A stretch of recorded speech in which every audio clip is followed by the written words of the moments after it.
በፊቷ እየሰገድኩ እገዛለታለሁ።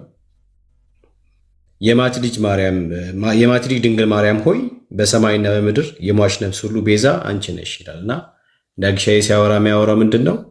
በመረጃ በማስረጃ በተደገፈ ውጭስ ቤተክርስቲያኗ የምታምነውን እምነት ነው። ቃል በቀር ማዳን የሚቻለው የለምና የሚለውንም አሳያቸው። ልላክል ራስን ላክል እንዲያውም አይደል እንደዛ ነው የሚለው። ጭራሽ እሷና ኢየሱስ ሳይሆን እኮ እሷ ብቻ ነች እኮ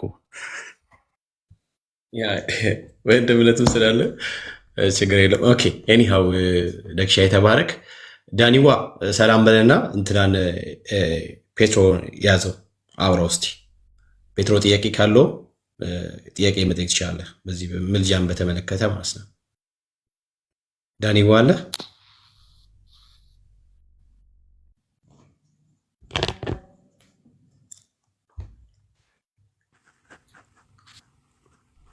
ዳኒዋ አለን።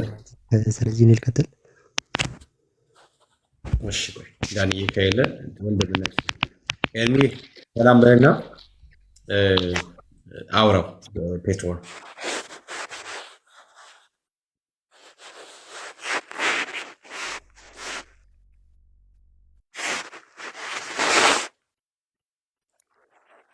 ኤርሚ ድምጽ ይሰማል ወይስ ሚውት ነኝ እኔ? ወገኖች እንዴት ናችሁ? ወይ አባቱ እንዴት ነህ? ደህና ነኝ ጌታ ይመስገን። እንዴት ናችሁ ወንድሞች ሁላችሁንም? ዳግሻዬ፣ ሰናይ፣ ግሎሪ፣ ዳኒ፣ ቤካ፣ ሌሎችም ወገኖች ሁላችሁንም ሰላም ብያለሁ። ጠርታችሁ ነበር አልሰማሁም። ቢዚ ነህ መሰለኝ። ልጆቼን ወደ ትምህርት ቤት ልወስድ ነው። ፈለጋችሁኝ? ፍሪ ኮንክ እንትን ፔትሮን እንድታወራው ነበረ። ማንን? ፔትሮ። ኦኬ ያ በምልጃ ጉዳይ ላይ ጥያቄ ካለው ወር ሐሳብ ካለው ብዙ ማለት ታወራለህ። እኔ አሁን በምን ሐሳብ ነው? በምልጃ አማላጅ ማን ነው? ኢየሱስ ነው ወይስ ማርያም በሚለው ጉዳይ ላይ ጥያቄ ካለው ጥያቄ እንዲያነሳ፣ መሞገት ከቻለ ደግሞ የሞገት ሐሳብ ማቅረብ ካለ እንዲሞግት ነው። ከየት ቤተ እምነት ነው ነግሯቸዋል? ኦርቶዶክስ። እሺ ቀጥለው ነው። እሺ በአጋጣሚ ነው ወደዚህ ላይፍ ቻት የገባሁት እኔ እና እንደ ሌሎች ኦርቶዶክስ ወንድሞቼ ያለኝ የቤተክርስቲያን እውቀት ሰፊ አይደለም፣ ሊሚትድ ነው በጣም። አሁን የሰማሁት ዲስከሽን አለ አሁን በዳጊና ይሰማል። አሁን ተስተካከለ። ድምፁ በጣም የራቀ ነው አሁን። እሺ ሄድሴት ተጠቀማ አምስት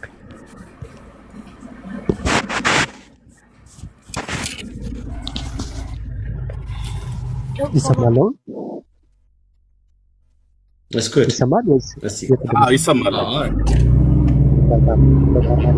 አሁን በዳጊና ከዚህ በፊት ገብቶ በነበረው ድምፅ የነበረውን ውይይት ሰምቻለሁ እና እኔም መጀመሪያ ወደዚህ ላይ ቻት ገባ ካላወሮች አማላጅ ነው ኢየሱስ ማርያም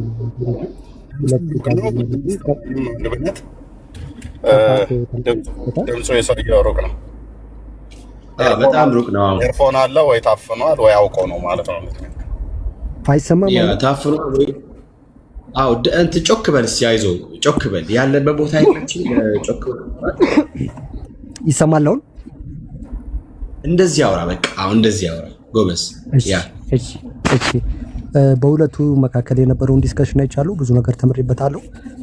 ግን እኔ አሁን ወደዚህ እንትን ከመግባታችን በፊት አማላጅ ማለት የሚለው ነገር ትርጉም ዴፊኒሽን ኦፍ ተርምስ ቢኖር አንድ የሚያስማማ ዴፊኒሽን ቢኖር ከሁለቱም ቤተ እምነት መጥቶ ለመወያየትና አንድ የጋራ ስምምነት ላይ ለመድረስ ይረዳል ብዬ አስባለሁ። እሱ ግን አሁን ዲፋይን ባልተደረገበት ሁኔታ አማላጅ ምንድን ነው የሚባለው ነገር ልክ አሁን ቅድም ዳጊ ብሎ እንደነበሩ አማላጅ የፍጡራኖች ስራ ነው ካለ በኋላ አሁን ቤካ እኛ ጸልይልን ወንድማችን አንተ ዲፋይን አማላጅ ብሎ የሚለው ዲፋይን አድርገውና ቀጠል። በቃ አንተ ዲፋይን ታደርገው ምን ተማማ ቆን ማለት የምጠይቅልን ማለት ነው ብዬ ነው ማለት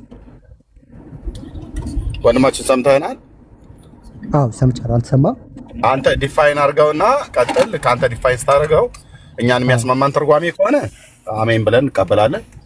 አይ የማያስማማን ትርጓሜ ከሆነ ደግሞ አንቀበልም እንላለን። ግን የቋንቋው ሊቃውንት የተጠቀሙትን ቃል ተጠቅመህ ዲፋይን የምታደርገው ከሆነ አድርገውና ቀጥል። ቴንክ አማላጅ ማለት የኔ አማርኛ ዲክሽነሪ የሚለው ይቅርታና ምህረትን የሚጠይቅ ነው።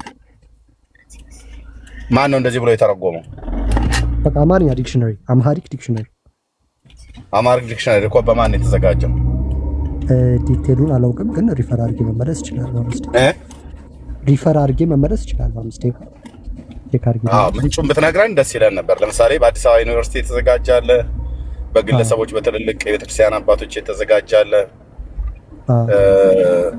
እንደዛ ብታደርገው ጥሩ ነበር። እሺ ምንድነው እርቅና ልመናን የሚለምን ነው ያልከው? ይቅርታና ምህረትን የሚጠይቅ አይደል? የሚለምን የሚጠይቅ አይደል? ኦኬ። እሱ ማለት ምን ተብሎ ይባላል? አማላጅ ማለት መካከለኛ፣ አስታራቂ ብሎ የሚለውንስ ቃል ይይዘዋል?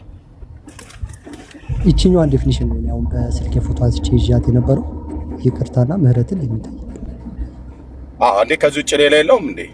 ለምሳሌ መካከለኛ ብሎ የሚለውን ቃል አብሮ ዲፋይን ሊደረግ ይችላል። ምክንያቱም በበዳይና በተበዳይ መካከል ያለ መካከለኛ ተብሎ ይባላል አይደል?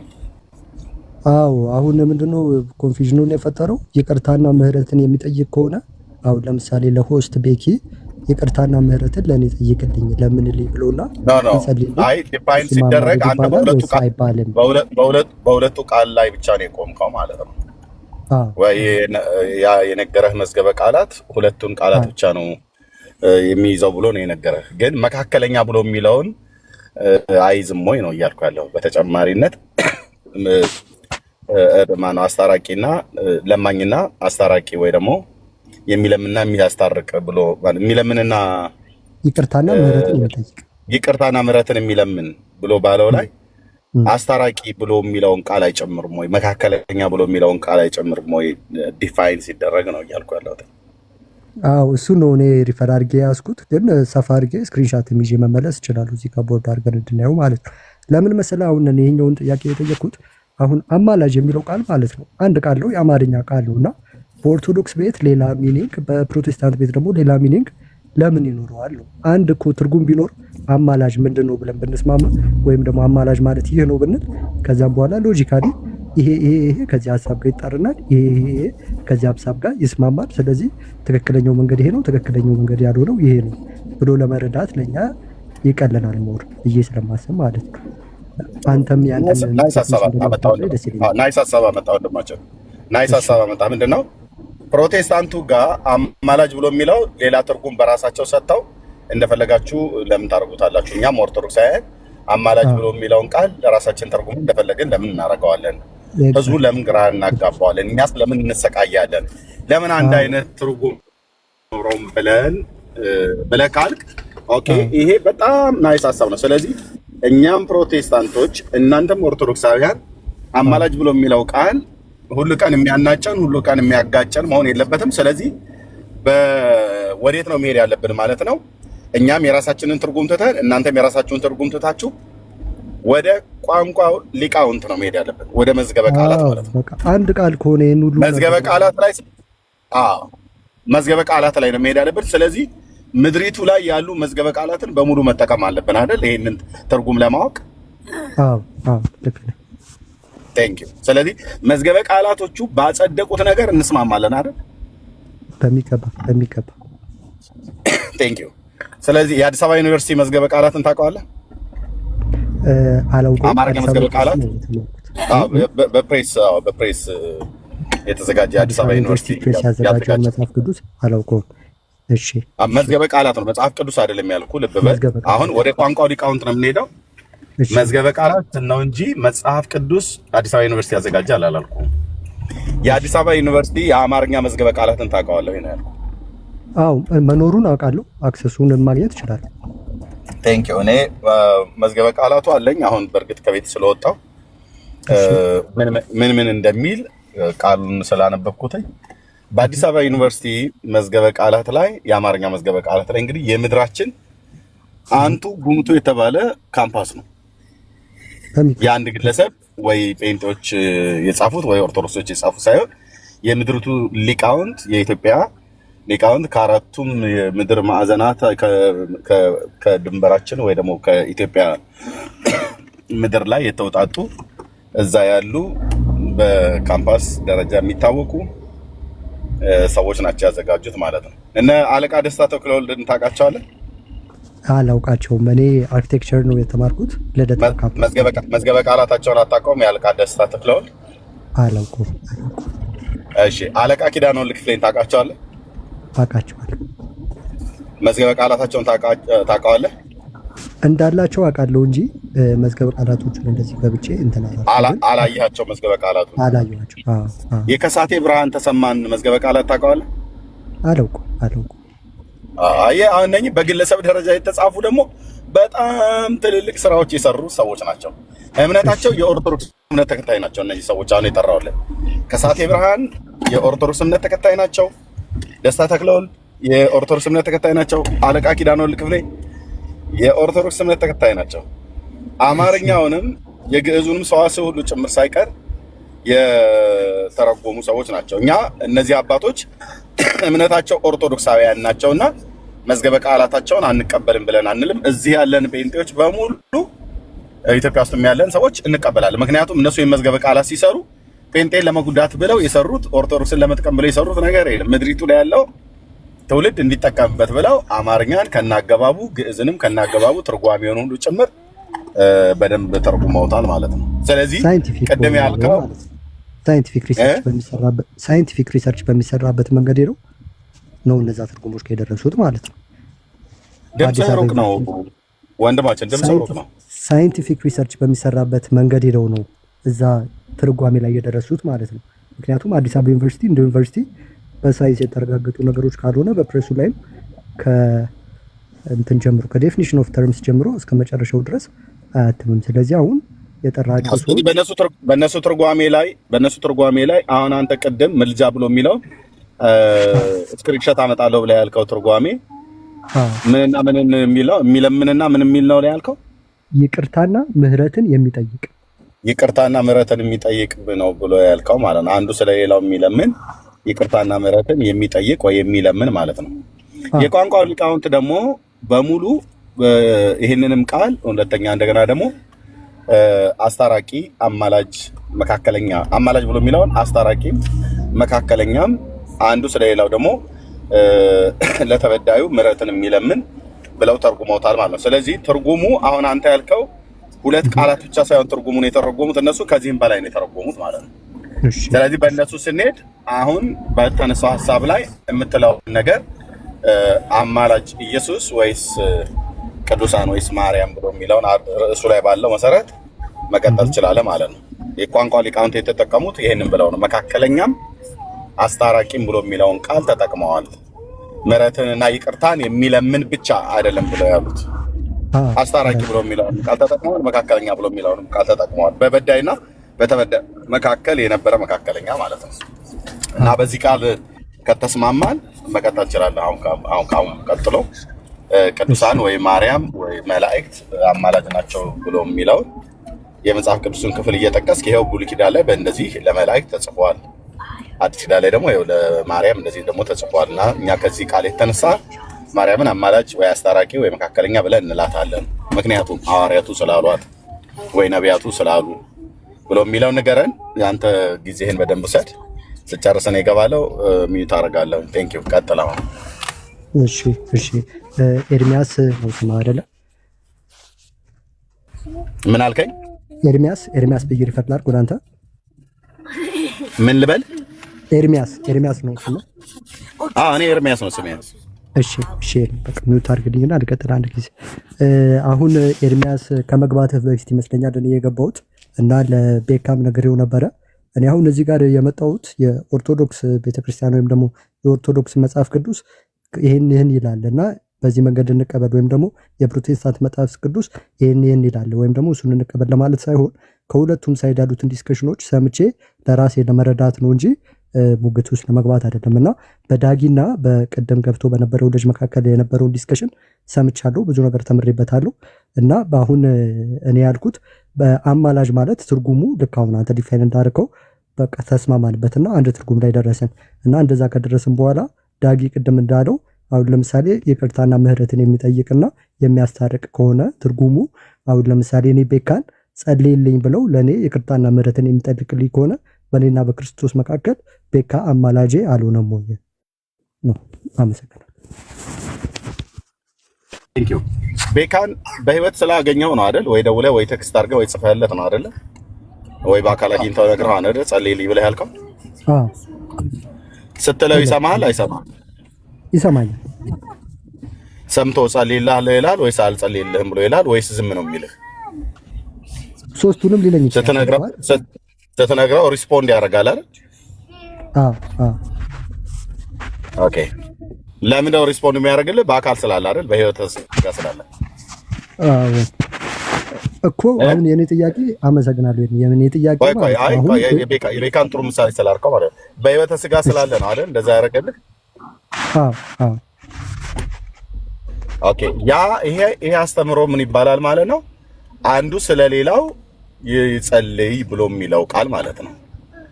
አሁን ቤካን ጸልይ ብለህ ስላልከው አንዱ ስለሌላው አንዱ ወደ ሌላው ይጸልይ አይደለም፣ አንዱ ስለሌላው ይጸልይ ብሎ በሚለው መሰረት ቤካ እግዚአብሔር እንደሚሰማው ጸሎቱ ወደ እግዚአብሔር እንደሚጸልይ ስለምታምን ጸልይልኝ አልከው። በአካል አገኘው ወይ በአካልም ባታገኘው በስልክ ወይ በደብዳቤ ጸልይልኝ በእንዲህ አይነት ሁኔታ ውስጥ ነው ያለሁትና እግዚአብሔር አምላክ ምሕረት እንዲያደርግልኝ ወይ ደግሞ እርዳታን እንዲያደርግልኝ ጥበቃን እንዲያደርግልኝ ጸልይልኝ ብለህ ስትለው እሺ ጸልይልሃለሁ ብሎ ይልሃል ማለት ነው። እና ሲጸልይልህ እግዚአብሔር አምላክ እንደሚሰማው ስላመንክ ነው ጸልይልኝ ብለህ ያልከው። ኦኬ። ስለዚህ ጸልይልህ። ቤካ ግን በህይወት ባይኖር ጸልይልኝ ብለህ ትለዋለህ? አሁን እኮ ልክ እንዳልኩ ማለት ነው። ቤካን እኮ ጸልይልኝ ስለው ላይጸልይልኝም ይችላል። ገብቶሃል አይደለ? ኖ ለምን የማይጸልይልህ? ወይ አልጸልይልህም ብሎ ይልሃል። ሪስፖንድ ማግኘት አለብህ አይደለ? ጸልይልኝ ብለህ ያልከው አካል ጸልይልሃለሁ ወይ አልጸልይልህም አልችልም ሊል ይገባል። ካልሆነ ግን ጸልይልኝ እያልከው ቤካ ብለህ ስሙን እየጠራ ቤካ እባክህ ጸልይልኝ ብለው ሪስፖንድ የማያደርግ ከሆነ አንተና እሱ መካከል ችግር አለ ማለት ነው። አንተ ታወራዋለህ፣ እሱ ግን አይመልስልህም። አንተ እንዲጸልይልህ ትጠይቀዋለህ፣ እሱ ግን እጸልይልሃለሁ አልጸልይልህም ብሎ አይልህም።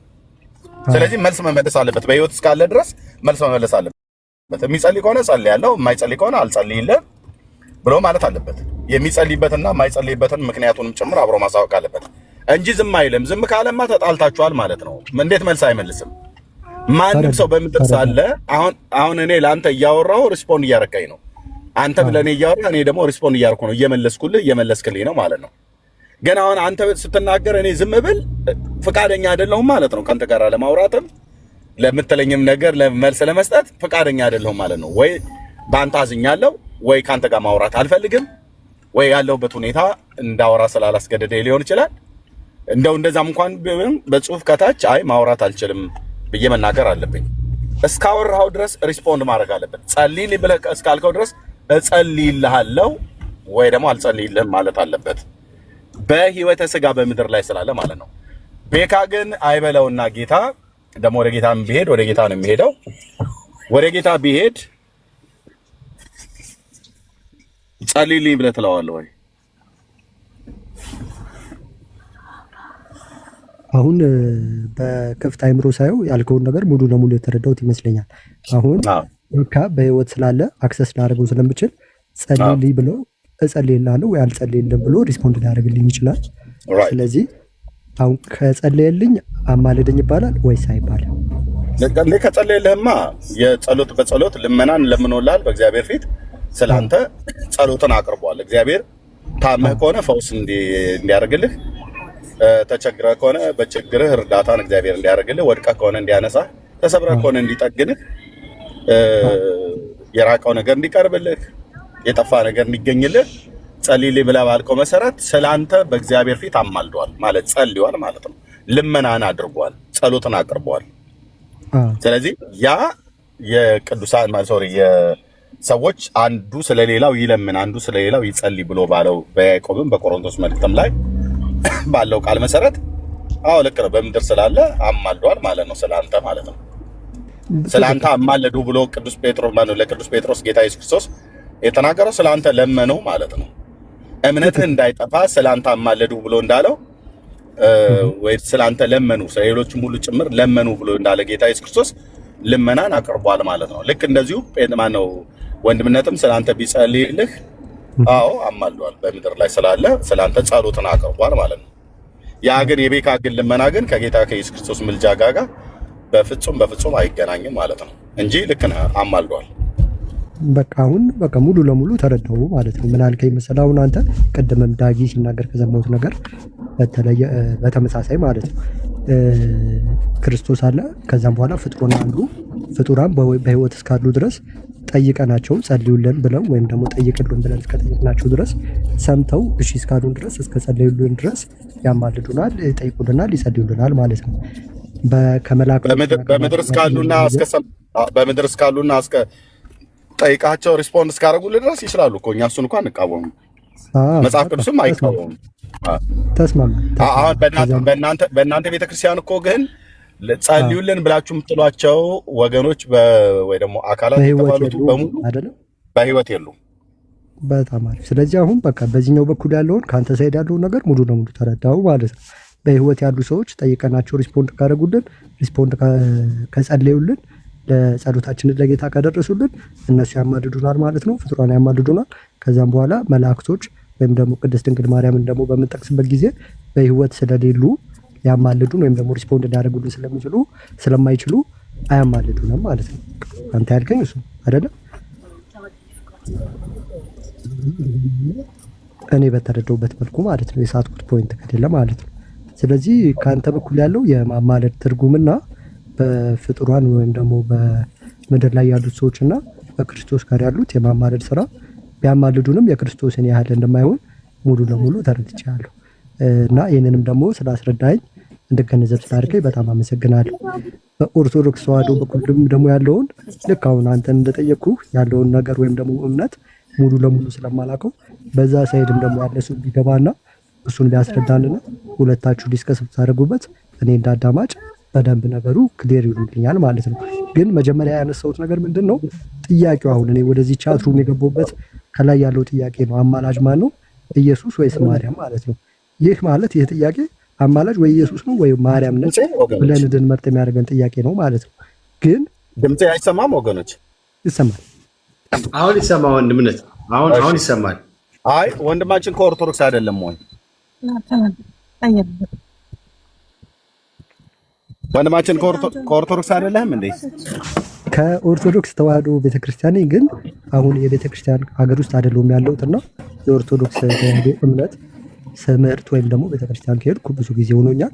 ለዛም ነው እንደዚህ አይነት ቻት ሩሞች ውስጥ እየገባው እውነትን ለመፈለግ የሞከረው።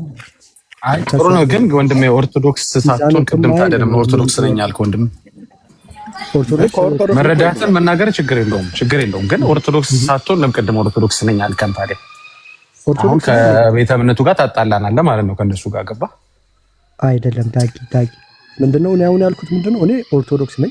ያደግኩበትም ወይ የማቆም ቤተክርስቲያን ሄጄ የማውቀው የኦርቶዶክስ ቤተክርስቲያን ብቻ ነው እና አሁንም ደግሞ ያለኝ አስተሳሰብ ከዛ የተቀዳ ነው።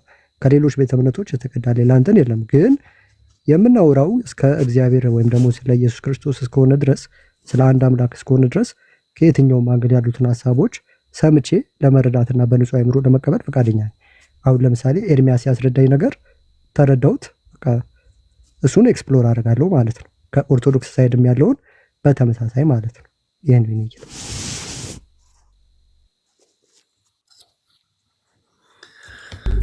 ያ ማለት እኔ ከኦርቶዶክስ ነኝ ብሎ ስላለ ነው።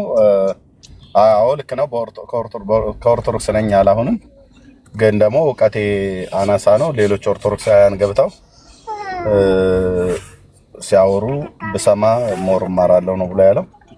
አዎ ለምን መሰለህ አሁን ያለው ጥያቄ ልክ አሁን እኔ እናንተ ተነጋግረን የአማላጅ ትርጉም ላይ እንደተስማማን ሁለት ሰዎች ማለት ነው ከሁለቱም ሳይድ ያሉ ልክ በአንድ ትርጉም እንደዚህ አቁመው መነጋገር ቢችሉ ለብዙዎቻችን ግልጽ መሆን የሚችል ነገር ነው እና ልክ እንደዚህ ሁለት ኤክስትሪም ተይዞ በሁለቱም ሃይማኖት በኩል በየሄድንበት ቦታ መከራከሪያ ርዕስ መሆን የለበትም። ምክንያቱም ያለው ነገር ልክ እንደዚህ ሳይንቲፊክ በሆነ ዴፊኒሽን ያለው ነገር ስለሆነ አንድን ቃል በሱ መንገድ ዲፋይን አድርገን ከዛም በኋላ ከዚህ አንግል ልክ ነው ከዚህ አንግል የተሳሳተ ነው ለማለት ስለሚቀል ማለት ነው እና እስካሁንም ባለው እውቀት በጣም ደስተኛ ነኝ። እድሉንም ስለሰጣችሁ በጣም አመሰግናለሁ። እሺ ቴንክ ዩ። እንግዲህ የሚመጡ ካሉ ይምጡ። ግን እኔ እስከዛሬ ድረስ በዚህ በሶሻል ሚዲያ ላይ የገጠሙኝ ሰዎች ኦርቶዶክሳውያን እዚህ ያለን ወንድሞችን ሁሉ የገጠሙ ትርጓሜ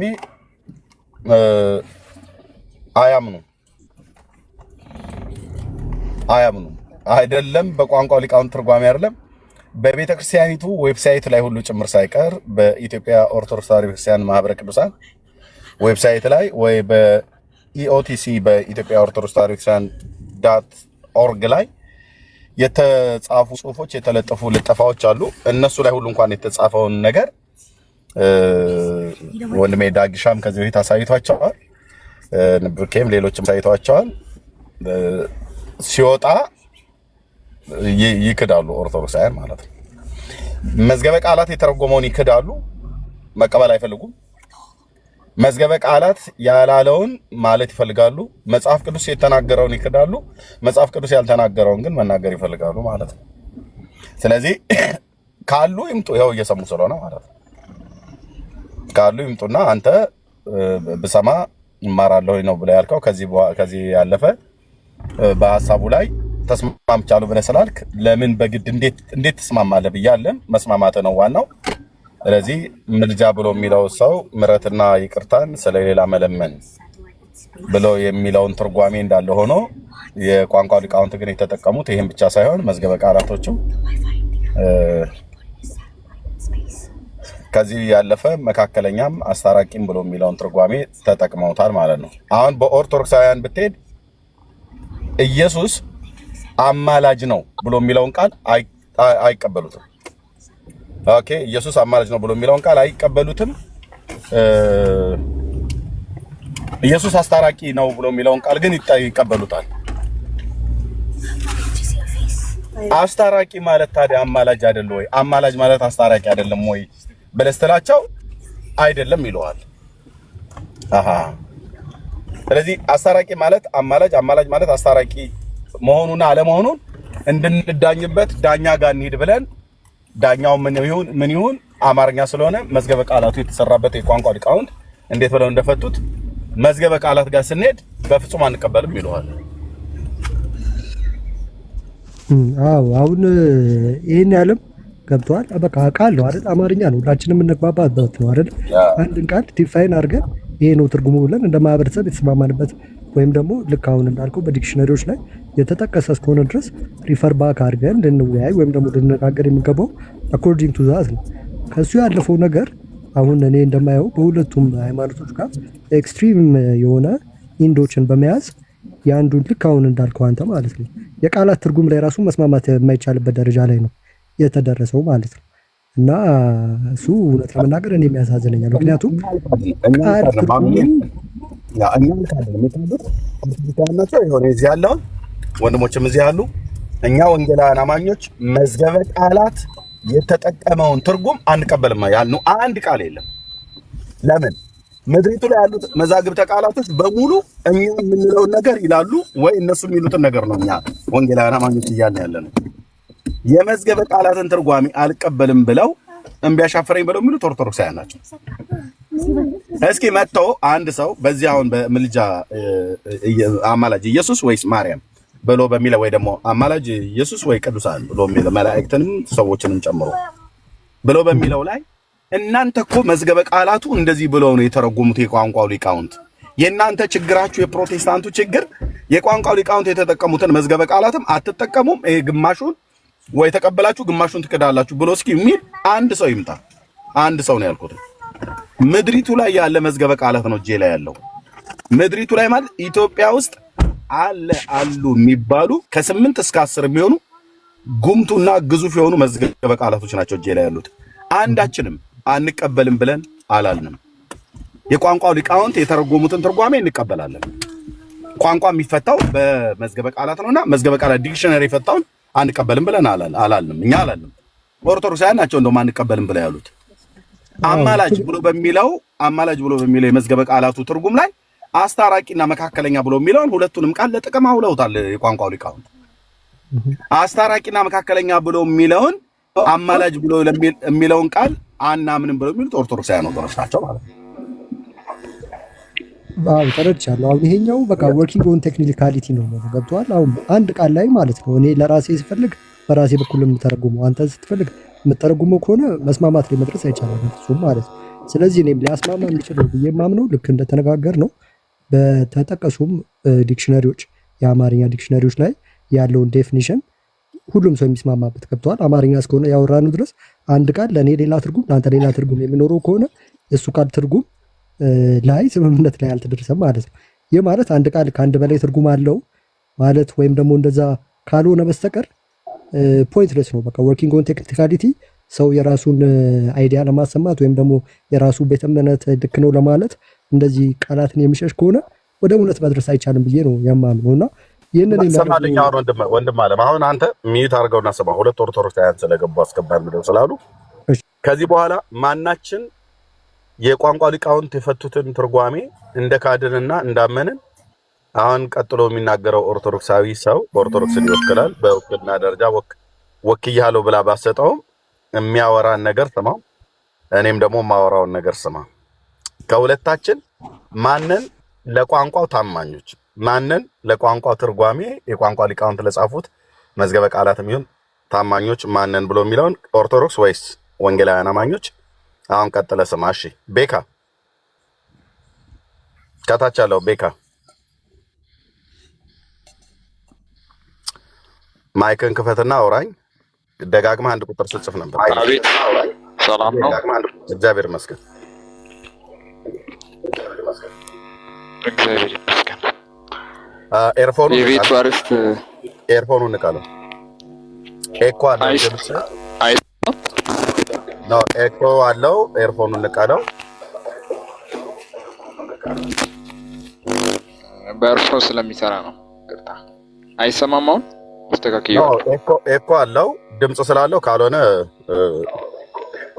መደማመጥ ስላልቻለን ታይቶር የኔን ድምጽ ራሱ ይመልሳል። ኤኮ አለው። እሺ አስተካክለው። እሺ ላዳምጥሽ። ኖ ማዳመጥ አይደለም ነው ማዳመጥ ሳይሆን አስተካክለውና ካታወራናለህ ካልሆነ ማዳመጥ ሄድሴትን ቀለውና ስፒከር ላይም ካለ ስፒከሩን አጥፋውና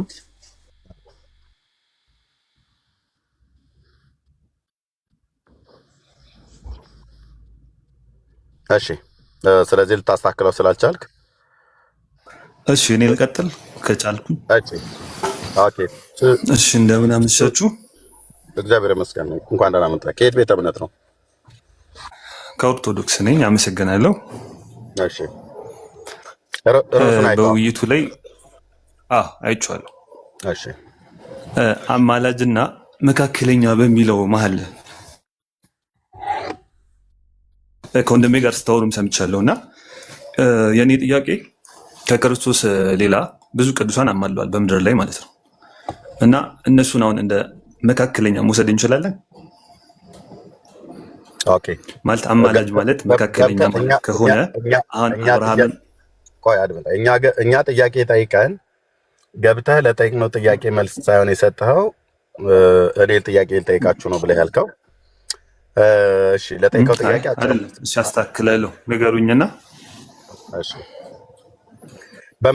ለጠይቀው ጥያቄ መልስ ልስጥህ። በምድር ላይ ልግባ። ይሄኛው ኮንቨርሴሽን መጨረሻ ላይ ኮንክሉድ ማድረግ እንድንችል መጀመሪያ ተርሙን ዲፋይን አድርገን መስማማት አለብን እና በኤርሚያስ እና አሁን በገባው በሱዴ መካከል አማላጅ የሚለው ቃል ምንድን ነው ብለን የጋራ መስማማት ላይ ብንደርስ ከዛ በኋላ ያለው ኮንቨርሴሽናችን ኢዚ የሚሆን ይመስለኛል እና ብናደርግ መጀመሪያ ደስ ይለኛል። ስለዚህ ሱዴ ነው። እሺ ወንድሜ አመሰግናለሁ። ሱዴ ይባላለሁ። ኤርሚያስ በሰጠው እንትን ላይ ትንተና ላይ ማለት ነው ዲክሽነሪዎች ላይ አማላጅ የሚለው መካከለኛ በሚለው ይፈታል ብሎናል ኤርሚያስ ማለት ነው። እና እኔ ለምሳሌ ለአሁን የኤርሚያስን አፈታት ልቀበልና በመጽሐፍ ቅዱስ ከአብርሃም ጀምሮ በሙሴ የኔ አፈታት በብዙ እንትን ያማለዱ ወንድም አለም እየሰማኝ ነው። የኤርሚያስ አፈታት አበለኝ። ኦኬ ተቀበልኩት። አሁን አማላጅ የሚለውን በዲክሽነሪውም ይሁን በዲክሽነሪውም ይሁንና አማላጅ ማለት መካከል ወንድማችን ሲጀምር እየተደማመጠ የኤርሚያስን ትርጓሜ ልቀበለውና ብለህ እኔ እንደተረጎምኩት አድርገህ አታስመስል። እኔ አልተረጎምኩም። እኔ ለቋንቋው ታማኞች እንሁን። የቋንቋው ሊቃውንት የተረጎሙት አለ። አማላጅ ብሎ የሚለውን ቃል ምን ብለው ፈቱት? የአዲስ አበባ ዩኒቨርሲቲ ምን ብሎ ፈታው?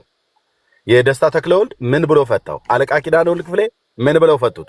ከሳቴ ብርሃን ተሰማ ምን ብለው ፈቱት ብዬ ቢያንስ 4 መዝገበ ቃላትን ጠቅሻለሁ። ከዚህ ያለፈ ደግሞ ከ5 በላይ አለኝ። ሌላ መዝገበ ቃላት በግለሰቦች የተጻፈ በካምፓስ በዩኒቨርሲቲ ደረጃ ለጥቅም የሚያውሏቸው ማለት ነው። ሁላቸውም መዝገበ ቃላቶች የሚናገሩት አማላጅ ብሎ የሚለውን ቃል፣ አስታራቂ፣ መካከለኛ ብሎ የሚለውን ቃል ጨምረውታል። አሁን በእነዚህ ቃላቶች ከተስማማን አማላጅ ብሎ የሚለውን ቃል የምትስማማ ከሆነ አስታራቂ፣ አማላጅ ማለት አስታራቂ፣ መካከለኛ ብሎ የሚለውን ቃል የምትቀበለው ከሆነ አዎ ቀበለዋለሁ ብለህ በለኝ። የኤርሚያስ ትርጉም አይደለም፣ ልብ በሉ፣ የመዝገበ ቃላት ትርጉም ነው የጠቀስኩት። በዚህ ላይ ከተስማማን ወደሚቀጥለው ላይ ወደ ሐሳቡ ላይ ትሄዳለህ ማለት ነው። አማላጅ ብሎ የሚለው ቃል አስታራቂና መካከለኛ ብሎ የሚለውን ትርጉም የቋንቋ ሊቃውንት ተጠቅመውታል። አንተ ይሄን ትቀበለዋለህ?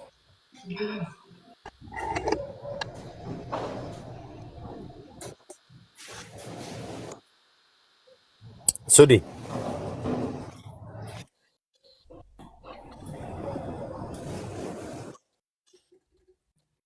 ሱዴ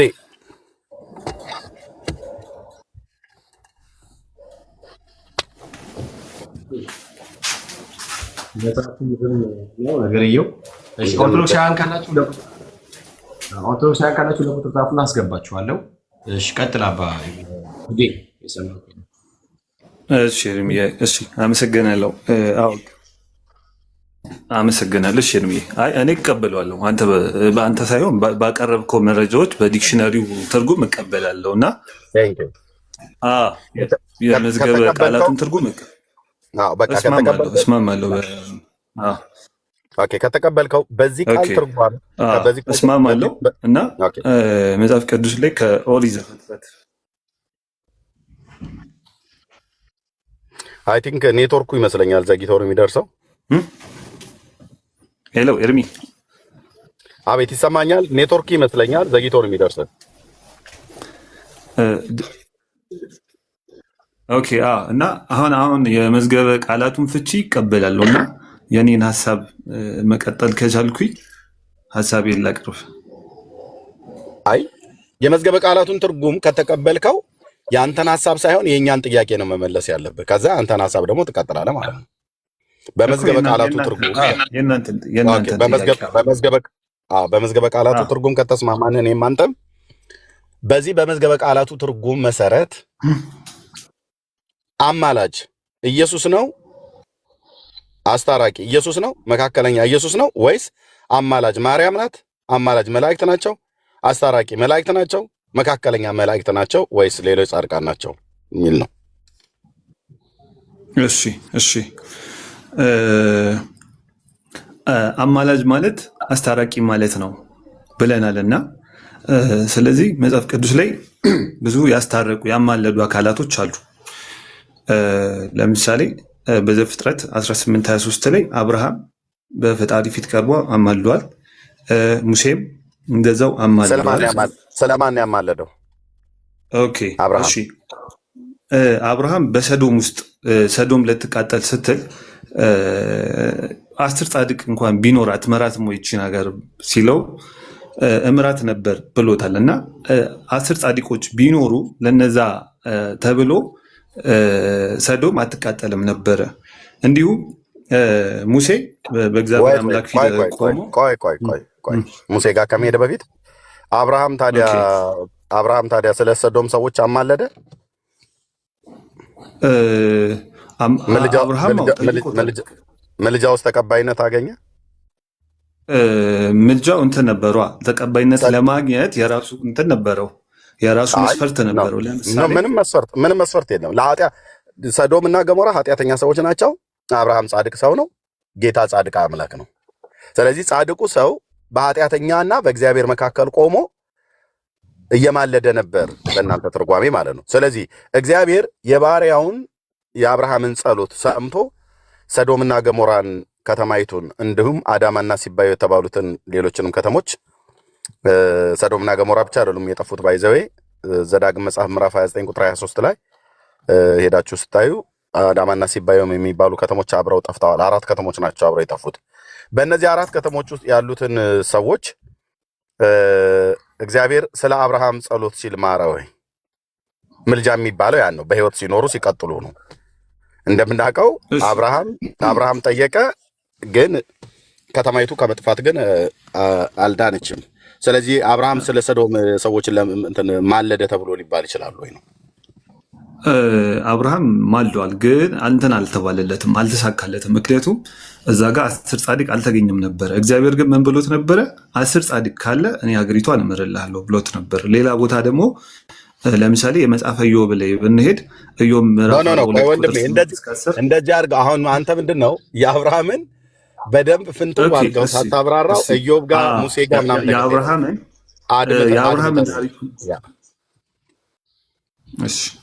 ያልተሳካ ምልጃን በለው ታዲያ አብርሃምን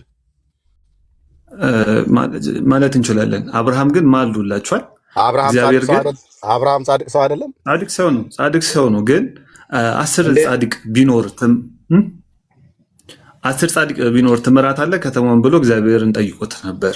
እግዚአብሔር ግን 10 ጻድቅ ቢኖር እምራት አለው አለ። ግን በከተማይቷ 10 ጻድቅ የለም። ስለዚህ እግዚአብሔር ስንት ጻድቅ ነው የተገኘው? ስንት ጻድቅ ነው የተገኘው? ሎጥና ቤተሰቡ ናቸው የተገኙት። ሎጥና ቤተሰቡ በሰዶም ይኖሩ ነበር እንጂ ሰዶማዊ ሰው ነበሩ አይደሉም። ከአብርሃም ጋር ነበር ሎጥ የሚኖረው። ምድር ስላልበቃቸው ተከፋፈሉ። በእንግድነት ነው የሄደበት አይደል? እና ሎጥ ለምላሜ ስለነበራት ወደዛ ሀገር ሄዶ በእንግድነት ኖረ። ስለዚህ በእንግድነት የኖረበት እንትን ካለ ቆይ አልጨረስንም እያወራን በእንግድነት እየኖረበት ያለ አገር እንጂ እሱ ኦሪጂናሊቲ የሰዶም ሰው አይደለም አይደለም። ስለዚህ በሰዶምና በገሞራ ውስጥ እግዚአብሔር አንድ ጻድቅ ሰው አግኝቷል ማለት ነው።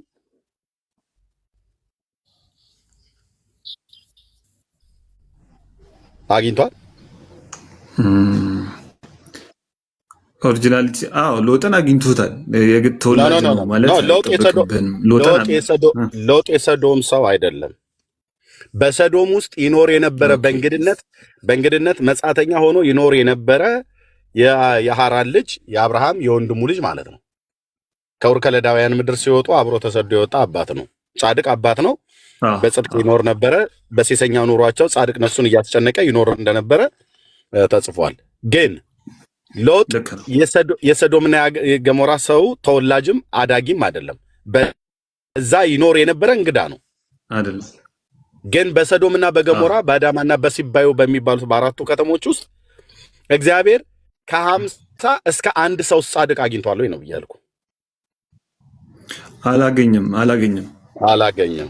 ስለዚህ የአብርሃም ያልተሳካው የምልጃ ጸሎት ብለህ ያልከው አንተ ነህ እንጂ አብርሃም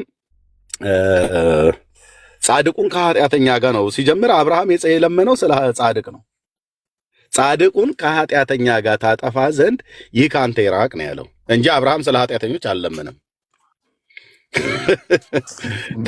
ትልቁ ቆይ ጀዲ እሰጥሃለሁ፣ ከዛ ታወራለህ። አብርሃም የለመነው ጻድቁን ከኃጢአተኛ ጋር ታጠፋ ዘንድ ይህ ከአንተ አይጠበቅም፣ ከአንተ አይገባም ጌታ ሆይ ነው ያለው። ስለዚህ አብርሃም የለመነው ስለማን ነው ማለት ነው? ስለ ጻድቃን ነው። አብረህ ከኃጢአተኛው ትውልድ ጋር አብረህ እንዳትቀጣው ጻድቁን አድነው ነው። ኦኬ። እግዚአብሔር ጻድቁን እሺ አድናለሁ ብሎ ሲፈልግ ያገኘው መኖሪያውን በእንግድነት አገር በእንግድነት ምድር ያደረገ የአብርሃም የወንድሙ ልጅ የሐራን ልጅ ሎጥ ነው እዛ የተገኘው። ከሰዶምና ከገሞራ ከአዳማና ከስቤዎስ ወፍ የለም፣ አንድም ሰው የለም። ከዚህ የተነሳ አብርሃም ሲጀምር ለሰዶምና ለገሞራ ሰዎች ማለደ ብላ የምትለው ኦርቶዶክስ እንጂ መጽሐፍ ቅዱሱ አይልም። ለሰዶምና ለገሞራ ሰዎች ለኃጢአተኞች ሰዎች አብርሃም ለመነ ማለደ ብላ የምትለው መጽሐፍ ቅዱስን የማታነብ የማያውቁ ኦርቶዶክሳውያን ናቸው እንጂ አብርሃም እንደዛ አደረገ ተብሎ የሚል ነገር የለው ማለት ነው። የምትለው ሀሳብ ካለ መቀጠል ትችላለህ። ኦኬ፣ ወደ ሌላ ፖይንት እንለፍና ለምሳሌ የኢዮብ መጽሐፍ ላይ የኢዮብ ጓደኞችን እግዚአብሔር ምን ብሏቸዋል? ባሬ ኢዮብ ይጸልይላችሁ፣ ባሬ ኢዮብ ይጸልይላችሁ። ጨረስን ወንድምነት፣ ሂድ አሁን ወደ ኢዮብ ጋር ጨረስን። ጌታ ይባርክ እኮ ይባላል። ተባረክ ሰብሰብ አድርጎ ነው የሚለው በአንድነት። እሺ ወደ ኢዮብ ጋር ሂድ። ባሬ ኢዮብ ይጸልይላችሁ ብሎ ፈጣሪ ጓደኞቹም ብሏቸዋል። ኢዮብም ጸለየላቸው፣ ኢዮብም ስለ ወዳጆቹ ጸለየ፣ እግዚአብሔርም ምርኳቸውን መለሰ ይላል እና እግዚአብሔር በቃሉ ለኢዮብ ጓደኞች ባሪያዬ ኢዮብ ይጸልይላችሁ ብሏቸዋል እና ኢዮብም በጸለየ ጊዜ እግዚአብሔር ምርኳቸውን መልሷል እና አሁን ኢዮብ በዚህ መሀል መካከለኛ ነው ብለን መውሰድ እንችላለን። ኦኬ ቴንክ ዩ። እነዚህ ሰዎች እግዚአብሔር ሊያጠፋቸው ነበር አይደል? ከኢዮብ ጋር የተነጋገሩትን ሰዎች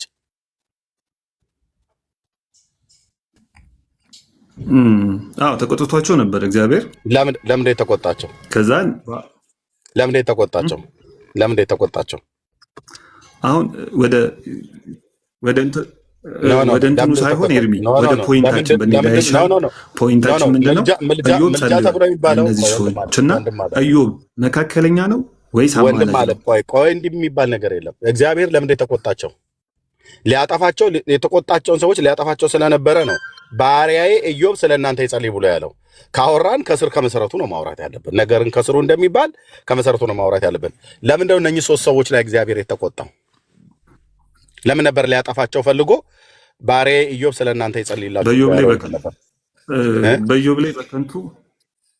በኢዮብ ላይ በከንቱ ፈርደውበት ነበር እና ሀብቱ በጠፋ ጊዜ በተጎሳቀለ ጊዜ ሊያጽናኑት መጥተው ፈረዱበት። ኃጢአተኛ ስለሆንክ ነው እንጂ እንደዚህ አይነት ፍርድ ላንተ አይገባህም ነበር፣ ፈጣሪ ስላስከፋው ነው ብሎ ብዙ ከንቱ ፍርድን ስለፈረዱበት እግዚአብሔር ደግሞ ታግሶ ነበር እና ፈጣሪ ደግሞ እነሱ ላይ ቁጣን አመጣ። ቁጣን በሚያመጣበት ሰዓት ለእነሱ ምን አላቸው? ኢዮብ ጻድቅ መሆኑን እንዲያውቁ ባሪያዬ ኢዮብ ስለእናንተ ይጸልይ ብሎ ነገራቸው። አሁን ፈጣሪን ቀጥታ አግኝተውታለን። እሱ ፈጣሪ ከነሱ ጋር ተነጋግሯል። አምላኩ ይቅር በለን፣ ኢዮብን በከንቱ ነው የወቀስ ነው ማለት ይችሉ ነበር። ግን ፈጣሪ ኢዮብን ጻድቅነት ለማሳየት ባሪያዬ ኢዮብ ይጸልይላችሁ አላቸው እና ኢዮብም ጸለየ፣ ምርኳቸውንም መለሰ ይላል መጽሐፍና ኢዮብ በዚህ መሀል መካከለኛ ወንድም አለም ኦኬ። እነዚህን ሶስት ሰዎች እግዚአብሔር ኢዮብን አጽናኑት፣ ጻድቁን ባሪያዬን አጽናኑት ብሎ ልኳቸዋል።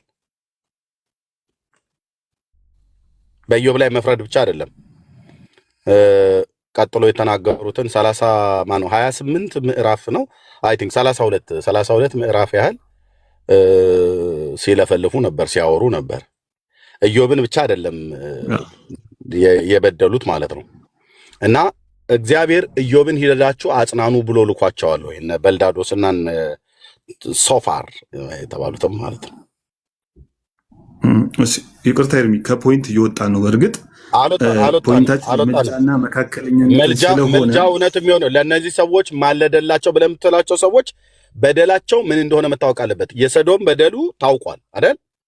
የሰዶማውያን በደላቸው ስለታወቀ ነው እግዚአብሔር ሰዶምን ለማጥፋት ከሰማያት የወረደው ማለት ነው። ኦኬ።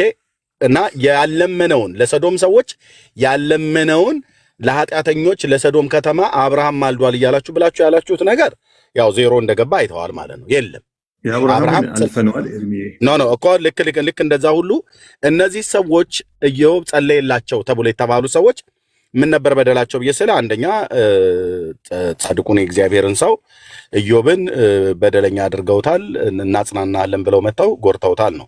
እሺ የነዚህ ሰዎች በደላቸውን በጥንቃቄ እናንተ አላያችሁትም ሲጀምር ማለት ነው። አሁን መካከለኛ ነው መካከለኛ አይደለም ነው ብላችሁ እያላችሁ ያላችሁት። ኦኬ እሱ ጋር ወደ ዋናው ጋር ነው መሄድ የፈለከው 42ኛው ምዕራፍ ማለት ነው።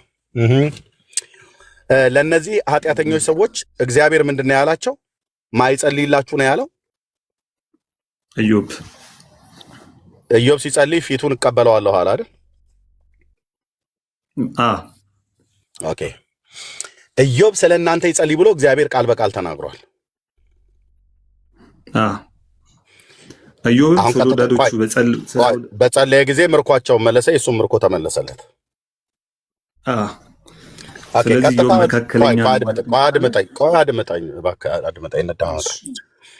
በአርእስታችን መሰረት በርዕሱ መሰረት ማለት ነው። ማርያም ስለ እናንተ ትጸልይ ብሎ እግዚአብሔር የተናገረበት አለ። ልክ ኢዮብ ስለ እናንተ ይጸልይ ብሎ ጌታ ትእዛዝ እንደሰጠው ማርያም ስለ እናንተ ትጸልይላችሁ ብሎ እግዚአብሔር ትእዛዝ የሰጠበት አለ። ምርኳችሁ እንዲመለስ ኤርሚ ፋላሲ እንዳይሆንብን የኢዮብን ፖይንት እንጨርስና ወደ ማርያም እንመጣለን። እየመጣሁኝ ነው። ኖርማሊ ኢዮብ አይደለም መካከለኛ አይደለ ወይ ነው በለኝና እንዝለል። ወንድም አለ ኢዮብ መካከለኛ ነው መካከለኛ አይደለም ብሎ የሚለውን አብረን ነው የምንሄደው። ኢዮብን እግዚአብሔር ስለ እናንተ ይጸልይላችሁ ብሎ እኮ ፋላሲ እንዳይሆንብን እየተደማመጠን ለምን ታቋርጣለህ? ነው የሚባል ነገር የለም። ዝላይ የለም። አሁን እዚህ መዝለል የሚባል ነገር የለም። እንዝለለው የሚባል ነገር የለም። ብራዘር ይሄ እንዝለለው እዚህ ቤት አይሰራም። አድምተን ልክ እኔ ገበሬ ነኝና አላልኩም የኢዮብን እንጨርስና ወደ ሌላ ፓርት የኢዮብ ላይ ነው ያለ ነው። ዘፍጥረት ማነው ኢዮብ 42 ላይ ቆሜ ኢዮብ ባሪያዬ ኢዮብ ስለ እናንተ ይጸልይላችሁ ብሎ የሚለው ቃል ላይ ቆሜ ነው። እግዚአብሔር ነው ባሪያዬ ኢዮብ ስለ እናንተ ይጸልይላችሁ ብሎ ያለው። እነዚህ ሰዎች ኃጢአተኞች ሰዎች ስለነበሩ ማለት ነው። በዚሁ ሎጂክ መሰረት እናንተ መልጃ የማርያም ነው ወይስ የኢየሱስ ነው ብለን በጠየቅንበት ማርያም ታማልደናለች፣ ጻድቃን ሰማዕታት መላእክት ያማልዱናል ብላችሁ ትላላችሁ። እሺ እናንተ ኃጢአተኞች ስለሆናችሁ ነው እነሱ የሚማልዱላችሁ። ባሪያዬ ኢዮብ ስለ እናንተ ይጸልይላችሁ ብሎ ለሶስቱ ለኢዮብ ባልንጀሮች እግዚአብሔር ትእዛዝ እንደሰጠ ሚካኤል እና ማርያም አቡነ ተክለ ሃይማኖት ለእናንተ ይጸልዩላችሁ ብሎ ነው ወይ እግዚአብሔር ስለተናገረ ነው ወይ እናንተ ኃጢአተኞች ስለሆናችሁ እነሱም እንዲጸልዩላችሁ የተናገረበት ክፍል ካለ ስጠን። በቃ የኢዮብ 42 ነው እየጨረስን ያለ ነው ማለት ነው። ቴንክ ዩ ጋይድ። ኦኬ ቴንክ ዩ ኤርሚዬ። እሺ ለምሳሌ የያዕቆብ መጽሐፍ ላይ ያዕቆብ ምዕራፍ 5 ቁጥር 16 ላይ ኢዮብ ላይ ነው። ኢዮብ 42 ላይ እሺ ኢዮብ 42 ላይ ጥያቄ ምንድን ነው ኤርሚ? እንዴ ሰምተሃል እኮ ጥያቄ ልድገመው ከፈለክ ማለት ነው። ኢዮብ 42 ላይ ነን። እንደዚህ ድምት እያደረጉ ነው የምንሄደው። ዘፍጥረት 18ን እና 19ን አብርሃም እንዳልማለደ አሳየው ማለት ነው። ለኃጢአተኛው ለሰዶምና ለገሞራ ህዝብ አልማለደም። የማለደው አብርሃም እንኳን ከማለደ ማለደ ተብሎ የሚባለው 50 ጻድቃን ቢገኙ ነው ያለው። የለም 40 ጻድቃን ቢገኙ አለ። የለም 30 ጻድቃን ቢገኙ አለ። የለም እግዚአብሔር የአብርሃምን እስከ መጨረሻው ቁጥር ድረስ ሄደለት። አብርሃም ማነው? እግዚአብሔር ማለት ነው። የለም። ስለዚህ አብርሃም ለሰዶምና ለገሞራ ሰዎች ማለደ ብላ የምትለው የኢትዮጵያ ኦርቶዶክስ ክርስቲያን ያልተጻፈን የሚያነብ ትውልድ እንጂ መጽሐፍን የሚያነብማ ጴንጤ እንደዚህ ፍትፍት አድርገን እንነግራለን ማለት ነው። አላነበበ። እሱን ጨርሰን ቆይ ስለ አብርሃም አንዴ አሁን እሱን ጨርሰናል። ኢዮብ ጋር ወንድም አለን እሱን ጨርሰናል። ኢዮብ ጋር ነው። ኢዮብ ጋር አብርሃምን በተደጋጋሚ እያልክ ስለሆነ እግዚአብሔር ማለት ስለ አብርሃም ነው። ጨረስን እኮ የአብርሃምን ጨርሰን አድመጣኝ ወንድም አለ። ኦኬ እሺ የአብርሃምን ጨርሰን አንተው ራሱ ዘፍጥረት ላይ ቆመህ አውራ ብዬ ስልህ ኢዮብ እያልክ ደጋግመህ 3 4 ስታነሳ ነበር። ቁምና ዘፍጥረት 18 እና 19 ላይ ጨርስ አልኩ። ኢዮብ ስትለኝ አይ ቁም እዚህ ዘፍጥረት 19 እና ዘፍጥረት 18 ላይ በሰዶምና በገሞራ በአብርሃምና በእግዚአብሔር መካከል የነበረውን ጨርስ ብዬ ደጋግሜ አስቁሜ አስጨርሻለሁ። አሁን ያነሳሁት ዝም ብዬ ለመንደርደሪያነት በምን ያህል እንደመጣን ነው። ኦኬ ቴንክ ዩ። እሺ ቴንክ ዩ። ቆይ እየሰማኸኝ ከሆነ ተማኝ። የኢዮብ 42 ላይ እነዚህ ሰዎች ኃጢአተኞች የሆኑ ሰዎች ናቸው። የኢዮብ ባልንጀሮች ኢዮብ ላይ ብቻ አይደለም የፈረዱበት፣ በእግዚአብሔርም ላይ ዋሽተዋል እነዚህ ሰዎች። አሁን የእነሱን ታሪክ ስለማታውቀው እኔ ዲቴል ወደኋላ መሄድ አልፈልግም። ከፈለክ ግን በወፍ በረር የኢዮብን መጽሐፍ 42ቱንም ምዕራፍ የነዚህ ሰዎች በደላቸው የትኛው ምዕራፍ ላይ የትኛው ቁጥር ላይ ምን እንደተናገሩ ጻድቁን ኢዮብ በደለኛ ማድረግ ብቻ ሳይሆን ጻድቁን እግዚአብሔር ራሱ በኢዮብ ዘንድ በክፉ እንዲሳል አድርገውታል። ስለዚህ የነኚህ ሰዎች በደላቸው በቃ እግዚአብሔር ተቆጥቷቸዋል። ባጭሩ ኢዮብን ብቻ ስለሰበሩት ስላሳዘኑት አይደለም፣ እግዚአብሔርንም አሳዝነዋል። ሊገላቸውም የፈለገው እግዚአብሔር ስለ ጻድቁ ስለ ኢዮብ ብቻ ሳይሆን እነሱም ሲጀምር ራሱ እግዚአብሔር አላካቸውም። ባሪያዬን ኢዮብን አጽናኑ ብሎ አላካቸውም። ያልተላኩ ሰባኪዎች ይባላሉ እነኚህ የኢዮቦች ማለት ነው። ኦኬ እሺ ያሞኔ ኤርሚ ፖይንታችን ላይ ብቻ አድምጠኛው ፖይንት ላይ ጥያቄ አልገባኝ ብለህ ስላልክ አሁን ሚዩት አድርገህ ጥያቄው እስኪገባ ድረስ እንዴት መሰለህ ኢዮብ ላይ ሆነ ስለመቤታችን እኔ ነኝ ሚዩት ያደረግኩህ ወንድም አለም። አንተ አይደለም ጥያቄውን የምጠይቀኝ፣ እኔ ነኝ በደንብ አደራጅ የምጠይቀኝ። ግልጽ አልሆነልኝም ብለህ ስላልክ እኔ ነኝ ሚዩት ያደረግኩህ ከይቅርታ ጋር። እኔ ሳወራ እኩል አታወራ። ስላልገባህ ጥያቄው አልገባኝም ብለህ ስትለኝ ኦኬ ልመልስልህ ብዬ ሃይላይት እየሰጠሁ ነው። አሁን ዋናው ኢዮብ 42 ላይ መጣን።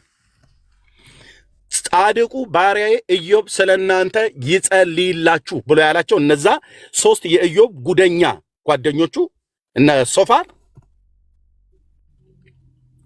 እነሱን እግዚአብሔር የተቆጣበትና ሊገላቸው ሊያጠፋቸው በነበረበት ሰዓት ላይ ይጸልይላችሁ ብሎ ያለው እግዚአብሔር ነው። እግዚአብሔር ነው። ልብ በል። ፊቱን እቀበላለሁ እሱ ስለናንተ ይጸልይላችሁ ብሎ ስላላቸው ማለት ነው። ለምን እነሱ ቢጸልዩም ራሱ በደለኛ ሰዎች ናቸው። ኢዮብን ብቻ አይደለም የሚያሳዝኑት፣ እግዚአብሔርን ማሳዝነዋል። ጌታ ነው ያለው። አሁን በዚህ ሎጂክ መሰረት ኢዮብን 42ንም ጨርሰን እንድንመጣ ከርዕሱ ወጥተህ አማላጅ ማን ነው ኢየሱስ ወይስ ማርያም ብሎ የሚለውን እስካሁን ከገባበት ጊዜ ጀምሮ አልመለስከውም። አሁን እንድትመልሰው ፈልጋለሁ። ኢዮብ ላይ ቆመ ማለት ነው። የአብርሃምን ሄደህ ስትነካ እሱ ላይ ቆየን፣ ብዙ ደቂቃዎችን አወራን። አሁን ደግሞ ኢዮብ ላይ ቆመን አወራን። አሁን አንተ የምትፈልገው ምንድን ነው? ይህንን ርዕስ አድርገህ የለጠፍከውን ቶ ኤርምያስ እያልከን ነው። እና አብርሃም ብዬ ልበል ያልማለደውን ማለደ ብዬ ልበል ብለሃልክ፣ ወደ ብርሃን አወጣኑ። አብርሃም አልማለደም።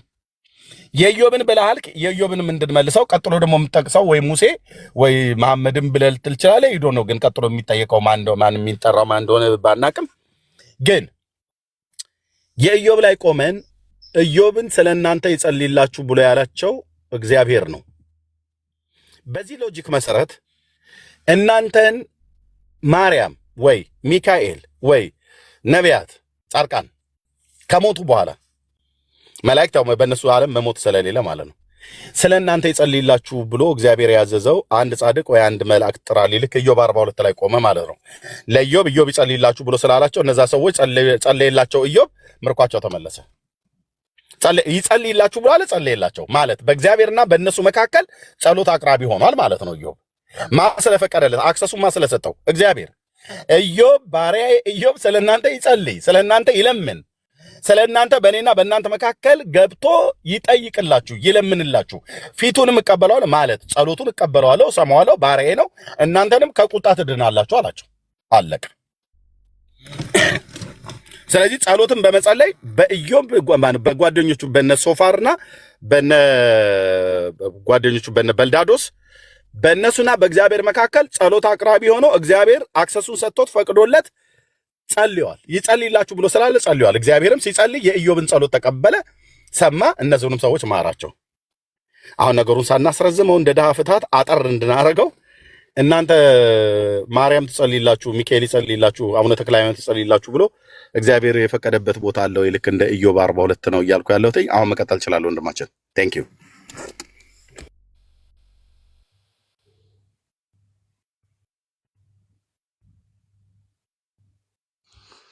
ሱዴ ሚዩዝን አንሳና ያወራ ከሆነ ታብታብና ኮፕሊንክ አድርጉ። ቅዱሳን ተባረኩ። እንደ ኢዮብ መላእክት ወይም ቅዱሳን ፋንታ አላቸው ወይ በምልጃ ውስጥ ነው ያልከኝ? እሺ የራሴ አልወጣኝም ያላልኩትን አትበል። ኦኬ አንደኛ ግን አልሰማኝም ማለት ነው። ሰምቻለሁ። ኦዲየንስ እየሰማ ስለሆነ የኢዮብን አልመለስክልኝም። ኢዮብ ትክክለኛ ይባላል ስለ አልመለስክልኝም። አንተ እንደ ኢዮብ የተፈቀደለት እሺ እኔን የሚዩት ያደረኩ አሁን አንደኛ አሁንም ሰምቶኝ አልሰማውም ይለኛል። እኔ የኢዮብ 42ን መለስኩለት አልመለስኩለትም? ወንድሞች እግዚአብሔር ለኢዮብ አክሰሱን ስለሰጠው ኢዮብ በእነዚህ በጓደኞቹና በእግዚአብሔር መካከል ጸሎት በማቅረብ መካከለኛ ሆኗል ብዬ አላልኩም? አሁን ወንድሞች እናቶች ሆኗል አልሆነም ነው ብዬ አልኩትኝ። ኦኬ አድመጠኝ ብራዘር ብያለሁ አላልኩም? ወገኖች መልሱልኝ ከታች። አንደኛው ታች እያቀረሸ ነው እያስታወቀው ነው። ያው ትውከት ደግሞ በኦርቶዶክስ ፍቱን ነገር ነው። ብሩክ የሚባለው ሰው እያስታወቀው ነው። እና ይሄ ትውከት ድርሳነ መድኃኔዓለም ላይ ያስታውሰኛል። ትውከቱን በላው ብሎ የሚል ስላላቸው ማለት ነው። እሺ ግን ምንድነው መልሻለሁ አይደል? መልሰልኛል። ወደ ሌላ ከመለስኩልህ ነው ወደ አንተ ፖይንት አይደል የምታልፈው? የኢዮብን መልሽ ወደ አንተ ፖይንት ወደ ጠየቅከኝ።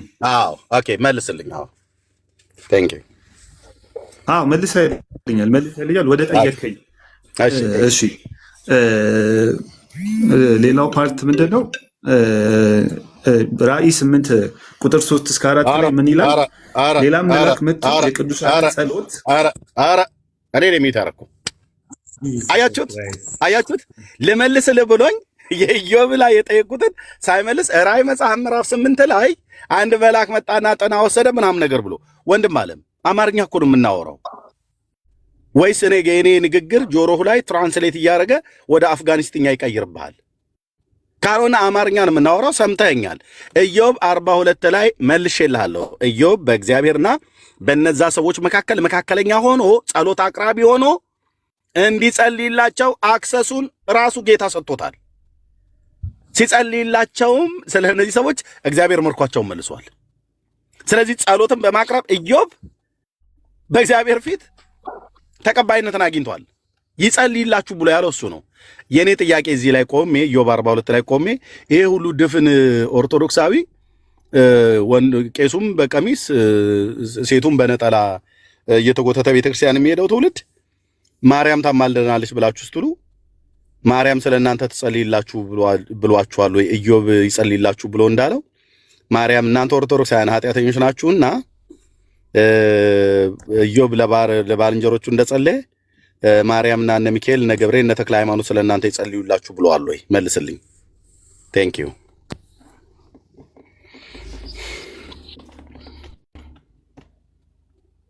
ፈጠን አድርገው ወንድም አለም እንዴ ኢዮብ 42 ላይ አውራ ስለ ራእይ መጽሐፍ ምዕራፍ 8 የፈለከው ቦታ ላይ ሂድ፣ ግን ጥንፍፍ እያደረጉ ነው። ሂድ መልስልኝ አሁን። ቴንክ ዩ። ኢዮብ 42 ላይ ቆመ። ኦኬ እሺ ኤርሚዬ ድጋሜ የተሳሳተ መልስ እንዳልመልስ ጥያቄውን ላስተውስና ልክ ነህ ትለኛለህ የምትለኝ እግዚአብሔር ስለ እናንተ ይጸልይላችሁ ብሏል ወይ ለሌላ ቅዱሳን ወይ በመጽሐፍ ቅዱስ ቅዱሳን ይጸልዩ የሚል መብት የተሰጠ ቦታ አለ ወይ ነው ጥያቄክ? አላልኩም። በአንድ መስመር ጥያቄውን ብቻ በልልኝ። በአንድ መስመር እንደዚህ ልበልህ። ኢዮብ ስለ ባልንጀሮቹ ይጸልይላቸው ብሎ ያለው እግዚአብሔር ነው አይደል? ለምን? ኃጢአተኞች ሰዎች ስለሆኑ አይደል? እነሱ እሱ ግን ጻድቅ ስለሆነ አይደል? አንተ ኃጢአተኛ ነህ አይደል? ነኝ። ማርያም ግን ጻድቅ ናት አይደል? ነች። ማርያም ስላንተ ትጸልይልሃለች? አሁን ለምሳሌ እኔ አሁን ብጸልይ ወደ ማርያም ኖ ምሳሌውን ተው። ማርያም ስላንተ ትጸልይልሃለች? ቃል ኪዳኗ ይሰራል። ማርያም ቃል ኪዳኗ ማለት ኖ ቃል ኪዳኗ ጆሮዋ እግሯ የሚባል ነገር የለም ወንድም አለም። ቃል ኪዳኗ የሚባለው ነው የሚጸልይልህ እንጂ ማርያም አትጸልይልህም። አባባሌ ገብቶሃል? ለምሳሌ ገብቶኛል። ቀጥታ መልስልኝ። ማርያም ስላንተ ትጸልይልሃለች አይደል? አሁን እኔ ብዙ ክርስቲያን በመድኃኒዓለም እኔ እንዲህ አይነት ድካም አልፈልግም። ማርያም ስላንተ ትጸልይልሃለች አይደል? በስሟ ከጸለይኩኝ የጸለይኩን አገኛለሁ። እኔ የጠየቅኩን መልስልኝ። የኦርቶዶክስን የዘመናት ተረት ሰው ቁልቁል ወደ ገደል እንደሚጨመር ወደ ገደል ተጨምረው ይዩት ወንድሞች እናቶች፣ ወንድማችንን ሳይሆን ትምህርታቸውን ማለት ነው። በአፍጢሙ ወደ ገደል ሰወረውረው እዩ። ማርያም ስለአንተ ትጸልይልሃለች አይደል? ቃል ኪዳኗ ነው የሚሰራልኝ ኤርሚያስ። ቃል ኪዳኗ ነው እንጂ የሚጸልይልህ ማርያም ስለአንተ አትጸልይልህም ማለት ነው። ኦልሬዲ ቃል ኪዳኗ ማለት እኮ ኦንላይን ነው ያለው ማለት ነው። ገብቶሃል? ኦንላይን ነው ያለው። ኦኬ ማርያም ቀጥታ ለምን እንደማትመልስልኝ? ማርያም ስለአንተ ትጸልይልሃለች ወይስ አትጸልይልህም? ስሟን ጠርቼ ከጸለይኩኝ ትጸልይልኛለች። ኦኬ ሳሊ ለነ ቅድስት እያልክ ትጸልይልሃለች አይደል? አፍጠ ነው አንድ ጥያቄ ይጠይቃል። እግዚአብሔር ሁሉን አዋቂ ነው። ጥያቄ እኔ ለጥያቄ መልስ ስጠኝ ነው ያልኩት። ማርያም ስለአንተ ትጸልይልሃለች አይደል? ስለኔ ከጸለይኩኝ በስሟ ከጸለይኩኝ እግዚአብሔር ይሰጠኛል። በስሟ ከጸለይኩኝ ማለት ነው። ስለናት በስሟ ጸልየህ ታውቃለህ አይደል? እስከ ዛሬ ጸልዬም ተደርጎልኛል። ኦኬ ቴንክ ዩ። ስለዚህ በስሟ ስትጸልይ ትጸልይልሃለች አይደል? በስሟ ከጸለይኩኝ ይደረግልኛል። በስሟ ስትጸልይ ትጸልይልሃለች ወይስ ምንድነው? እኔ እየጠየኩ ያለውን ጥያቄ እየተውከው እየሄድክ ነው። ይሄ ማለት ምን ማለት ነው? በደንብ ገብቶሃል ማለት ነው። በደንብ ገብቶሃል ማለት ነው። አድምጠኝ። ለጠየቁ ጥያቄ መልስ አሰጠኝም። እኔ ሳወራ አታወራ። ስለዚህ የኦርቶዶክስን የተረት ትምህርት በአፍጢሙ ወደ ገደል እየጨመርኩት እንደሆነ እወቁ። ሊያድነው ሊያተርፈው አልቻለም። ለምን? ባሪያዬ ኢዮብ ትጸልይልሃለች አይደል? ኦኬ ቴንክ ዩ። አንተ ኃጢአተኛ ስለሆንክ እሷ ደግሞ ጻድቅ ስለሆነች ነው አይደል የምትጸልይልህ? አይደል? ኃጢአተኛም ባሉት ጻድቅ እንኳን ብሆን ትጸልይልኝ። ቀደም ኃጢአተኛ ነኝ እኮ አልከኝ። ነኝ። አዎ ትህትና ነዋ። ትህትና። እኔ ኦርቶዶክስ ነኝ፣ ትሁት ነኝ። ኦኬ እኔ ኦርቶዶክስ ነኝ፣ ጻድቅ ነኝ አይደለም ራሴ። አንተ ኃጢአተኛ ነው ወይስ ጻድቅ ነህ? አፍጠ ነው። እኔ ኃጢአተኛ ነኝ፣ ጻድቅ አይደለህም ማለት ነው። ግን ኃጢአተኛም ባልሆን ትጸልይልኛለች። አድመጣይ ጻድቅ አይደለህም ማለት ነው። እኔ ራሴን አላስታብይም ጻድቅ ነኝ ብዬ። ስለዚህ ኃጢአተኛ ነህ። ዳዊት እኮ ትለኝ ብሏል አይደል? እኔ ጳውሎስ ጭንጋፍ ነኝ ብሏል። እሱ ከርከሮም ነኝ፣ እሱ ጉማሬም ነኝ ከርከሮም ነኝ ይበል ዳዊት። የዳዊትን ተውና አንተ ራስህ መልስ። አንተ ኃጢአተኛ ነህ ወይ ጻድቅ ነህ? አፍጠ ነው። እኔ ኃጢአተኛ ነኝ። ኃጢአተኛ ማንም ኃጢአት ማርያም ኃጢአተኛ ነች ወይ ጻድቅ ናት?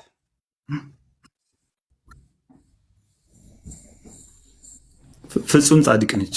ቅድስት ጻድቅ ነች እንጂ ትውልድ ሁሉ ብፅዕት ይሉኛል። ትውልድ ሁሉ ብፅዕት ይሉኛል። በቃ ጻድቅ ነች። እሱን እኛ መቼ ጠፋን? ጻድቅ ናት አይደል?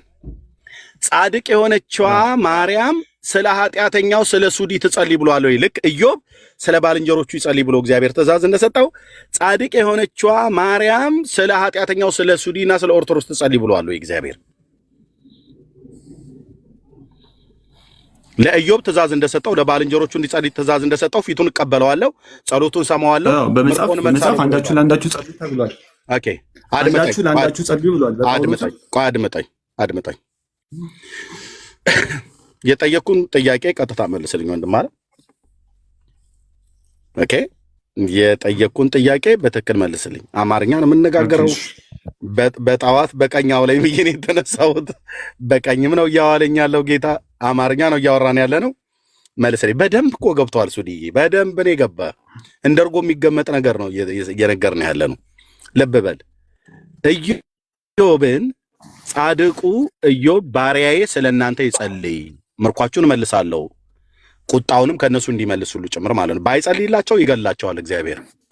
ለምን? ጻድቁን ኢዮብን ብቻ ሳይሆን ያሳዘኑት እነኚህ ሰዎች እግዚአብሔርንም ጭምር ነው ያሳዘኑት። ስለዚህ ባሪያዬ ኢዮብ ይጸልይላችሁ ብሏል። አንተ ልክ እንደ ኢዮብ ባልንጀሮች ኃጢአተኛ ነህ። ማርያም ደግሞ ጻድቅ ናት። ጻድቅ የሆነችዋ ማርያም ስለ ኃጢአተኛው ስለ ሱዲና ስለ ኦርቶዶክሳውያኑ እግዚአብሔር ተጸልይ ብሎ ትእዛዝ ሰጥቷል። ድምጽ ይልቃል።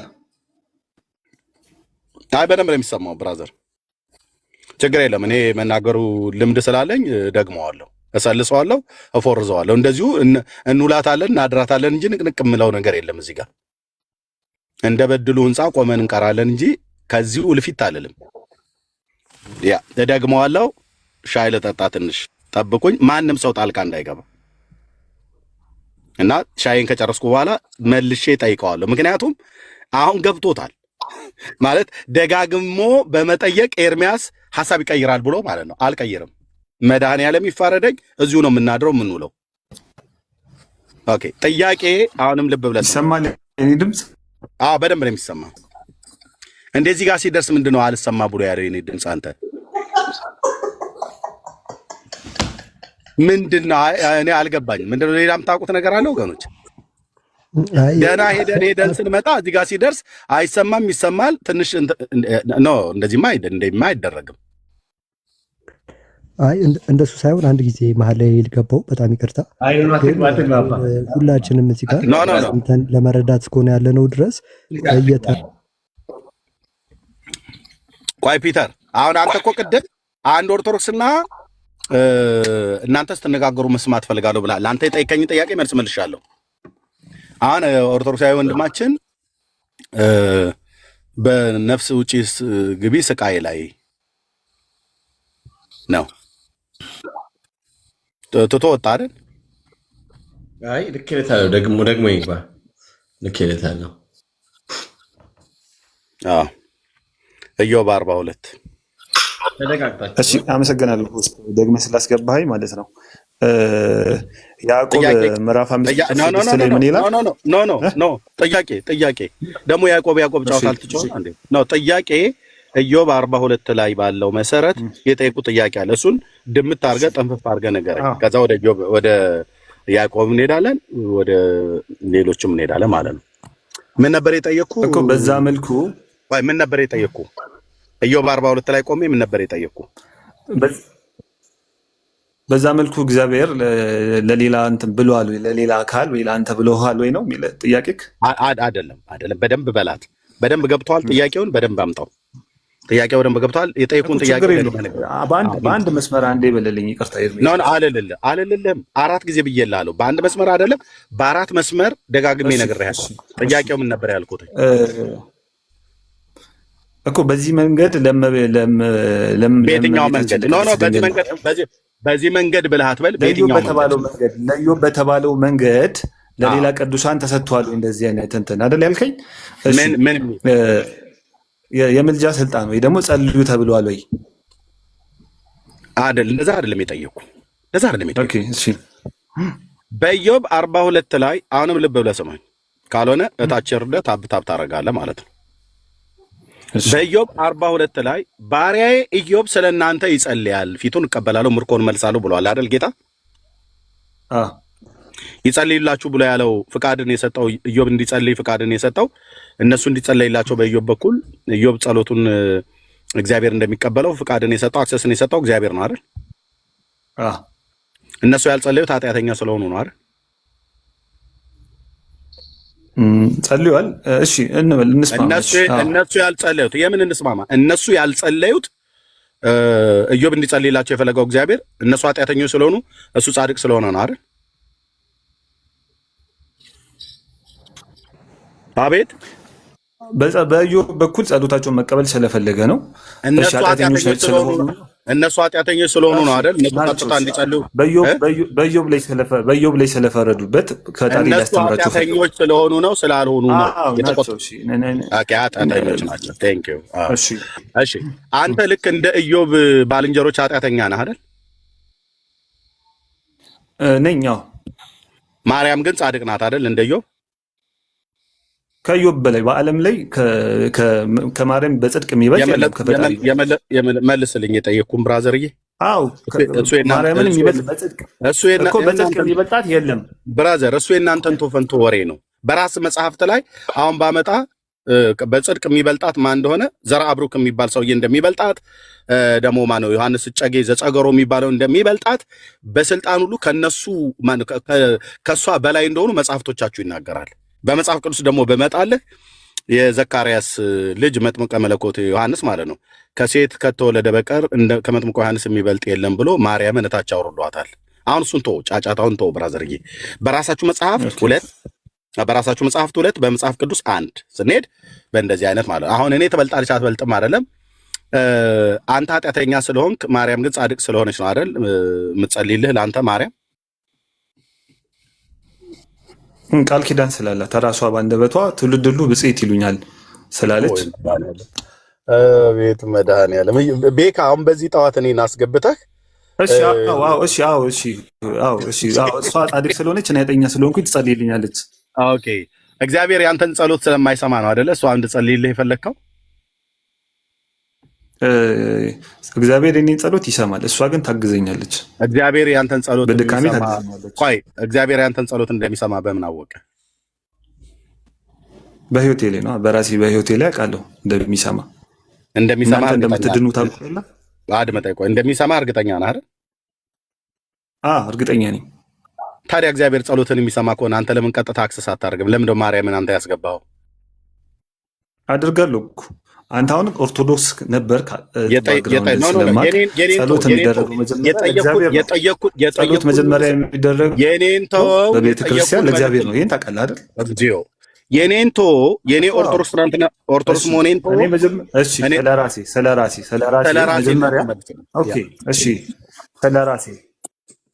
ስለራሴ ማለት ነው። መጀመሪያ እኔ ለእግዚአብሔር ነው የምጸልየው ቀጥታ ማለት ነው።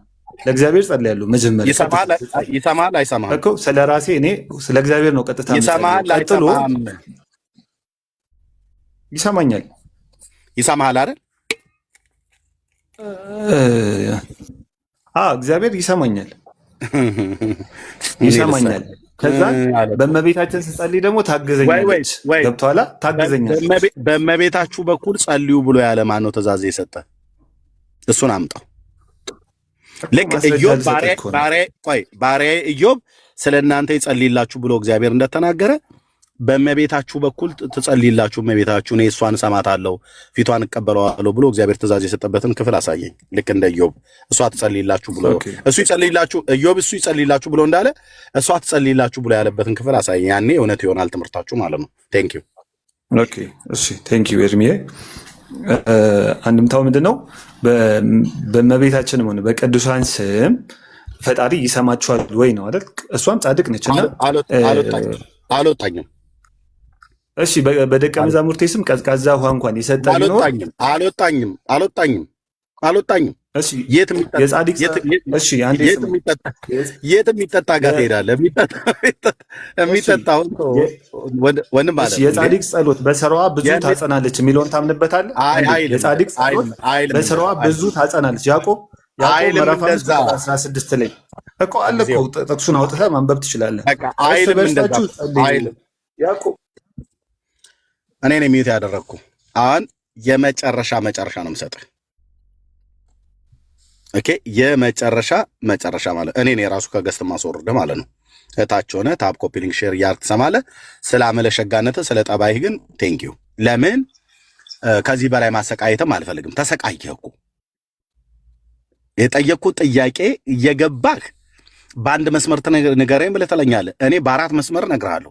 አንዳንዴም በአንድ መስመር፣ አንዳንዴ በሁለት መስመር፣ አንዳንዴ በአራት መስመር አስቀመጥኩልህ ጥያቄን። ስንት ጊዜ ጥያቄውን ድገምልኝ ያልክ ደገምኩልህ። በመድገም ቤቱን የድግምት ቤት አደረግ ነው። ጥያቄ በመጠየቅ ማለት ነው። ጥያቄ በመደጋገም የድግምት ቤት አይነት ነገር ሆነ ማለት መደጋገም ሆነ። ህዝቡ ጠብ ያለ ነገር አላገኘም። የኤርምያስ ጥያቄ ኢዮብ 42 ላይ ቆመ። ባሪያዬ ኢዮብ ስለ እናንተ ይጸልይላችሁ እናንተን ፊቱን እቀበላለሁ ምርኳችሁን መልሳለሁ ብሎ ባለው በጌታ ቃል መሰረት አንተ ማርያም ትጸልይልሃለች ብዬ ስለ አዋልከኝ። ኦኬ አንተ ኃጢአተኛ ነው ወይ ብስል ጻድቅ ነኝ ኃጢአተኛ ነኝ አልከኝ። ለይልኝ ብዬ ስል ጻድቅ ነኝ አልከኝ ማለት ነው። ከዛ ደግሞ ኃጢአተኛ ነኝ አልከኝ። እሺ ኃጢአተኛ ስለሆንክ ማርያም ስለ አንተ ትጸልይልሃለች ብዬ ስል ቃል ኪዳኑ አልከኝ። ቃል ኪዳኗን የሚጸልይሉ ወይስ እሷ ነች የምትጸልይልህ ብዬ ስል ያው በቃል ኪዳኗ በኩል ነው ኤርምያስ አልከኝ። ይሄ የደብተራዎች ወሬ ነው፣ ናላችሁን ያዞረው።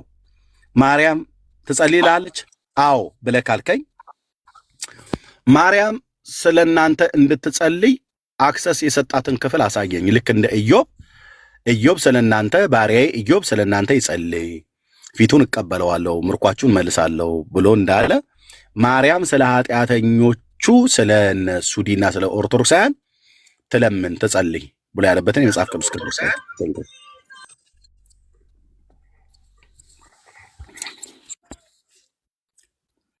ፈጣን አድርገው።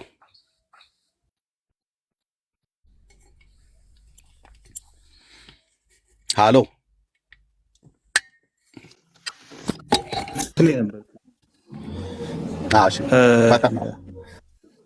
ኦኬ እሺ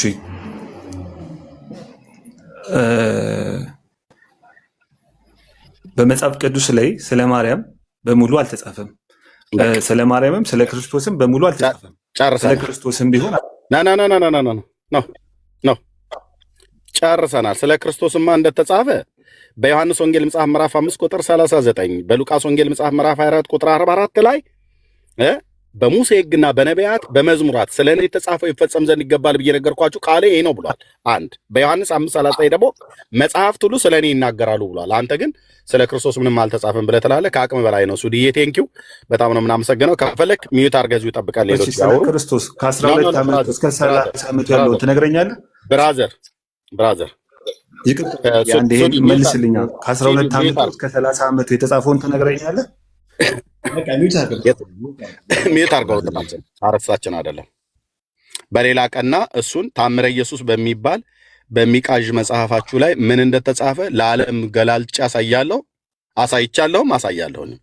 እናንተ ከህፃንነቱ ከ5 ዓመቱ ጀምሮ እስከ 30 ዓመቱ በነበረበት ጊዜ ጌታ ነፍስ ገደለ፣ ጭቃ ቡክቶ ወፍ ሰራ፣ አበረረ፣ ህፃናትን ጨፈጨፈ፣ ገደለ፣ ግማሹን በማነቅ ግማሹን በመወርወር በመገፍተር ብላ ኢየሱስ ነፍሰ ገዳይ ነው ብላ የጻፈች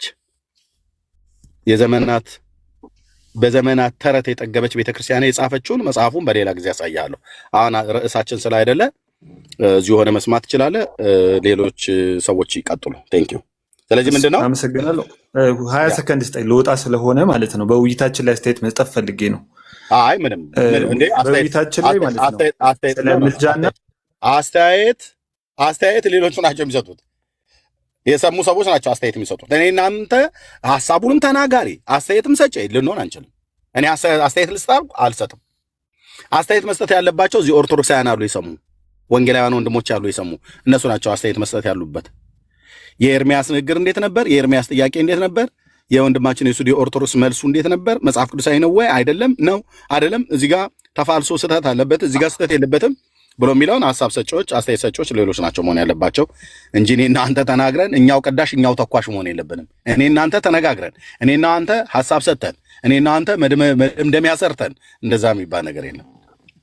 እልቅ እዚሁ ተቀምጠህ ሌሎች አስተያየት ከሰጡ በኋላ ከዛ ትቀጥላለህ ወንድማችን። ካልሆነ ለሌሎች እድል እንሰጥ ነው። ሚዩት አድርገው ወንድማችን። ያ ቴንክ ዩ ያ ቤካ ወንድምነት ያው ወደ ሌሎች ግቡ።